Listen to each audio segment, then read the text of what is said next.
Yeah, hopefully. We'll see. Usually when the Pacific is active, the Atlantic is quiet, and that's exactly what we've been seeing there. We had Aletta last week. That was a major Category 4 hurricane, and you can see what's left of it. It's just been torn apart by wind shear. Just off to the east of it, we have Hurricane Bud, Category 2 storm right now, expected to strengthen a little bit more and possibly become the second major hurricane in a week's worth of time. Aletta missed land, but unfortunately, Bud probably won't. It's headed right towards the Baja Peninsula in Mexico, but at that point in time, by the end of this week, it'll likely be weakening to a tropical storm. Nonetheless, very mountainous region there. A lot of rain. That means mudslide risk does go up. We had plenty of rain here across our area this morning. A few thunderstorms as well. Maybe woke you up around 1, 2 a.m. with the heavy downpours and claps of thunder. That's all weekend as it pushed off to the east and southeast. A few lingering showers now out through northeast North Carolina. Now, still the risk today with a boundary across the region as it sags south into North Carolina. It'll be close enough to still provide the risk for a few showers,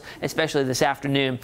The better chances the closer you get to it. So cool with that front to our south today and tomorrow, mid to upper 70s, but then it jogs back north as a warm front by Wednesday, and then we turn hot near 90 by that point in time. My pick of the week going to be Thursday with partly sunny skies. Skyview outside, a few breaks in that early morning cloud cover. Don't expect it to last. A mostly cloudy day today. 72 degrees. I'm matching the dew point.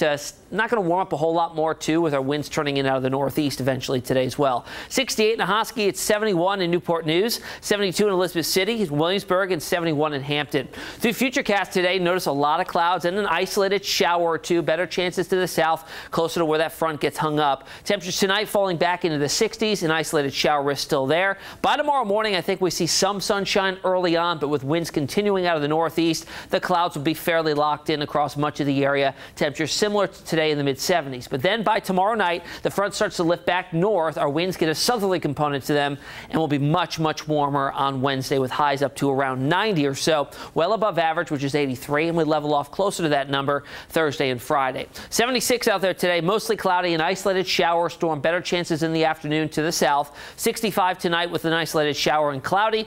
And tomorrow, more of the same, very similar day, isolated shower or two, mid-70s, 90 on Wednesday, pick of the week Thursday, and that shower risk does carry with us into early the weekend.